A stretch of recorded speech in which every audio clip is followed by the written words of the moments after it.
Reviews for video games that you enjoy are harder to do than reviews for video games you hate, at least for me, because I feel like every single thing I say is going to be scrutinized. But I will say, and I mean this with all sincerity, I love Monster Hunter as a series, and I think Monster Hunter Wilds is the best iteration of Monster Hunter of any Monster Hunter that I've played. And this is coming from a guy who is late to the party. I did spend over 1,000 hours in Monster Hunter World, and then I spent about 1,200 hours in Monster Hunter Rise. And I love them both dearly. I have fond memories of both of those games and some of the most epic hunts playing with some of my friends. And from what I've played so far, about 30 to 35 hours over the weekend. Yes, just over 2 days because I did have to work on Friday and Monday. Man, oh man, is this game special.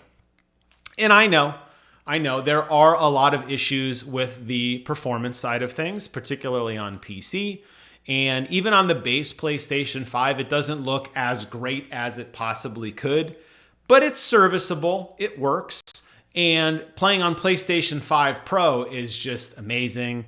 Beautiful draw distance, nice, juicy 60 plus frames per second. It looks great. The HDR looks great. And I'm in love. I just can't say enough good things about how beautiful the game looks to me, but I know there are some detractors. And if you're new to Monster Hunter, or if you are a veteran like myself, I think the game has something to offer for everyone. There is a story that I am still working through that is not very exciting, but it drip feeds new things for you to do and new activities. And it's a good primer. I've been doing a lot of videos. Hopefully you've been checking out my channel.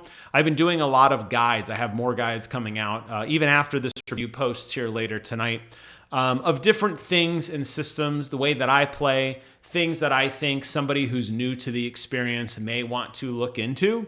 But honestly, I'm not even sure I have to do those guides. I like doing them because I like doing YouTube content, but I don't think they're required because the game does such a great job of explaining all of these complex systems.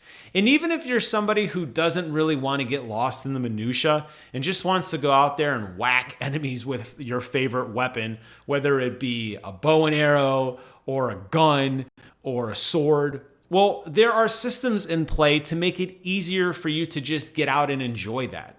There are the optimization buttons like, hey, I have a status effect that's hurting me. I don't know if it's poison or stink or fire or whatever damage I have, but I just want it to be cured and just take the potion that works for me and make the problem go away.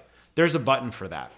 If you're playing with your Palico Assistant, your Palico Assistant will set traps for you so you don't have to do it. Your Palico Assistant will remind you of things and help you and resurrect you and tank for you and all these wonderful things that this Palico will do that you don't have to do if you don't want to.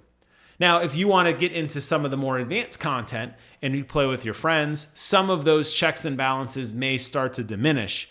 But for the core experience for everyone, you can just play the game the way you want to play it. There is a plethora of options in the game. I have not seen an option menu in a game as robust as this. There are pages and pages and pages.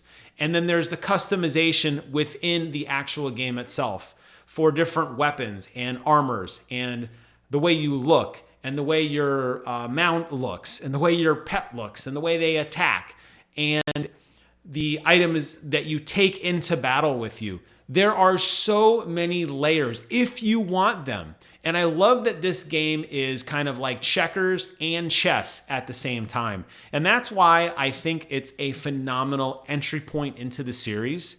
Considering they've been doing Monster Hunter for a very, very long time, this is definitely the best version of this game. More monsters will be coming. More crossovers will be coming. Challenges, weekly events, all these wonderful things, they always come with these games in time. But the base game is out now. It's dense enough. There's 29 monsters, all that are very different looking, all that fight very different, all that have different strengths and weaknesses and tells. different ways to engage them and fight them, different parts to harvest and different cosmetics to obtain from them. And that's going to keep you busy for a while. It really is. The people who are saying they're bored in town are the people that have been playing for 300 or 400 hours.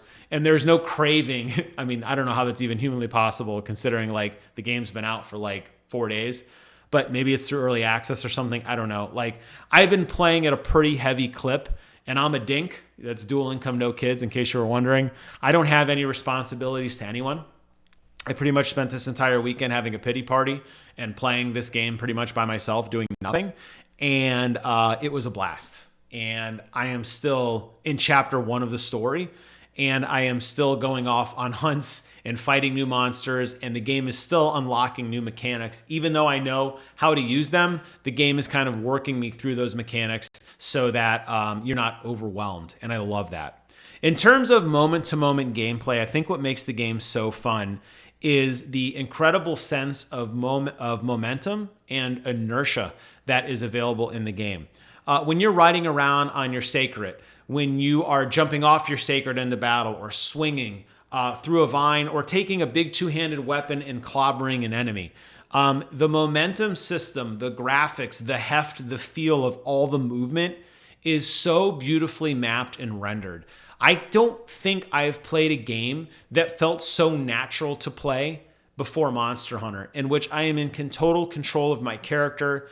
And even when the enemies are fighting you, when they knock you back, when you're holding up your shield, if you're sword and board like me, or not, and you fall flat on your face, when you're swinging through an enemy and you're climbing on them to like stab them for critical damage on one of their wounds with the new wound system, it feels so authentic and real. You couple that with the insanely advanced haptics of the DualSense controller, and you feel like you're in combat. I've said before, to me, Astrobot and Returnal are absolutely showcase games for the DualSense controller in terms of the haptic feedback, whether it be little rain particles falling on your head or the difference between walking on grass versus walking on gravel. But I would also argue that Monster Hunter Worlds, or I'm sorry, Worlds. I love Monster Hunter Worlds. Monster Hunter Wild, the new one, I would argue that is an absolute showcase game as well for the DualSense for a totally different reason. Yes, it has those great haptics, but more importantly, it has such precise and finesse control. And until you put it in your hands and feel it and see the way your character leans and ebbs and flows when they're turning corners on a Sacred or winding up for that big attack, you don't really kind of put the two together until you're doing it. But it feels very natural and a natural extension of you and what you want your character to do. And it makes the game so much more fun to play because of those elements. When you couple that with the very rich world design, walking out into an open environment and seeing all these different biomes with large and small monsters scattered everywhere, watching them fight against each other, watching them interact, go to sleep, go to the bathroom, eat, fight, all these wonderful things. You are a part of that world. And it does really live up to its name of kind of wild. It's man versus nature. You're out in the unknown. You're fighting things that you don't know what they're going to do. Now, obviously, as you start to farm monsters, some of them do have very distinct tells. So it's pretty clear, like, oh, he's getting ready to attack me because he's winding up his, the old Popeye wind up. He's going to take a big old swing at me now. Yes, that is in the game. And those are great ways for you to kind of learn how to fight monsters and how to do some really nasty combos if you want to. But even before those moments happen, when your monster is flailing wildly, it's like, I don't know what's going to happen next. And the game does such a good job of making you just engrossed in that moment. And that's why, even though I am a graphic snob and I'm always talking about 120 FPS or die, it's got to be HDR. I want that rich OLED support. I want that rich draw distance and color palette. And I want the game to look beautiful. Even though Monster Hunter doesn't check all of those boxes, even on the PlayStation 5 Pro, you lose sight of that when there's a larger-than-life monster in your face engaging with you. You're not looking at the draw distance. You're looking at the guy directly in front of you, trying to figure out how you're going to survive. And they put a lot of attention into particle physics and hair physics and the way that they limp and the way that they slobber when they're damaged, the way that they attack. It feels very authentic and real, and it's a spectacle. I mean, I've been farming some of these monsters now, trying to grind out their set. I've fought the same monster 5 or 6 times already, and I'm still finding new mechanics, and I'm still finding new things that the monster does when they engage with me. And it's really exciting. It's a very like, oh, this is a really cool moment. I can't believe I saw this. It's one of those games where I feel like I just want to stream it constantly and record everything I do constantly, because I want people to just fall in love with the game the way I am. And I'm just like, oh my God, did you see what just happened? Oh my God, I can't believe this happened. It's that kind of game. And I know it sounds like I'm fanboying out, but I am, because it's that special to me. When you couple that with the rich sound design that they've put together, especially playing on headphones, and there's an option in there to calibrate the sound to kind of change the way some of the highs and lows interact to make it sound better on headphones. When you couple that whole experience together with the larger than life enemies, a very fluid and very authentic combat system, a rich sound design in a rich world, you do just kind of fall in love and fall into the game. And I think the reviewers that are harping solely on the less than stellar graphics and some of the muddy textures and the checkerboard effects at distance, or the lack of a true 4K or the lack of a true OLED visual representation, I think the reviewers that are focusing on that are basically putting a wall up to themselves, and they're missing out on this rich world that has some great, great elements to it that really enhance and expand gameplay if you want it. I can't wait for more of my friends who are on PC, who are rightfully waiting, because, you know, it is having some issues right now, and I'm sure Capcom will address them. I can't wait for my friends to jump into the world with me and to go hunting together and to collaborate and to set up different gear build outs and loadouts so we can tackle some of the harder monsters together.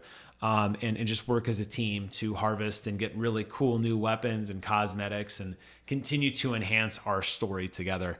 I'm really looking forward to that moment. But I'm the only guy on console right now. I've been a Sony pony for a very, very, very long time. And I'm super, super stoked to be fortunate enough to own a PlayStation 5 Pro and to enjoy it on my sweet, sweet 30th anniversary console, 08762 representing. You know, I'm just so happy to have that and enjoy it and play it on my Portal when my wife forces me to watch Love is Blind, which is okay. I watch it, but I'm still playing Monster Hunter. But what a great game. You know, wrapping up this review, which is more of a virtual love letter than anything. Is the game perfect? No. But it is the most perfect Monster Hunter I have played yet. I know it's only going to get better, and if previous Capcom games, particularly in the Monster Hunter franchise, are any indication of some of the content we can expect to see, I think this game has a lot of legs to it. And even if today, even if Capcom said, you know what, screw you guys, we're going to pull a Concord and we're done. See you later, alligator. Go have fun. You know what? There's still a lot of content in this game, and I still think it's going to take you 60 to 70 hours to beat, to kind of work through all of the stuff. And that's a pretty dense game. By today's standards, some of the games I've played, they're a little too short. They don't last as long as they should. And I think Monster Hunter has found a way to kind of build out a story and a narrative, fold it into some amazing cutscenes, fold it into some amazing cinematics, these hero moments where you are a badass out there fighting against the unknown, doing really cool things, killing enemies and taking names. And it just is one of those games that puts a smile on your face, and it's a great time to be a fan of this amazing franchise. My biggest criticism, the graphics, obviously. I think in time those will get better. I really do. But that'll wrap up today's review of Monster Hunter. Man, oh man, what a gem. Do yourself a favor if you haven't already. Check out my playlist. I do have a Monster Hunter playlist dedicated to some of the more detailed systems in the game. Check those videos out. I think it'll help. You might learn a thing or two. I'll be doing some more playthroughs on some of the harder monsters as I get there. I'm going to talk about some of the fighting guides that I have, some of the styles that I like, some of the loadouts that I personally take with me. I'm pretty successful at these games, but I probably play different than most of the other streamers you watch. I'm a lot more methodical. I like to do a lot more planning. And when I go into battle, I have everything I need to be successful. I'm not one of these people that's rolling around and climbing around like a monkey. It's very low and slow. If you've watched any of my Elden Ring videos where I talk about some of my sword and board guides, it follows largely with that mechanic of letting the monster come to you and engaging when it makes sense. And I've been very successful with that. So I'll put that content out there as well. So keep an eye out for that if you're a fan of Monster Hunter. And if you're not, well, do yourself a favor and go check out Monster Hunter. I do recommend playing the new one because it's the one that everybody's talking about. But both World and Rise are both still phenomenal games. Very different, but both phenomenal in their own right. You will miss out on some of the hand-holding tutorial stuff, but I think ultimately playing those games may give you a deeper sense of appreciation for some of the new systems that are in Monster Hunter Wild. But that'll wrap up today's video. Thank you guys so much for watching. Take care of yourselves, and until next time, I will see you guys on the other side.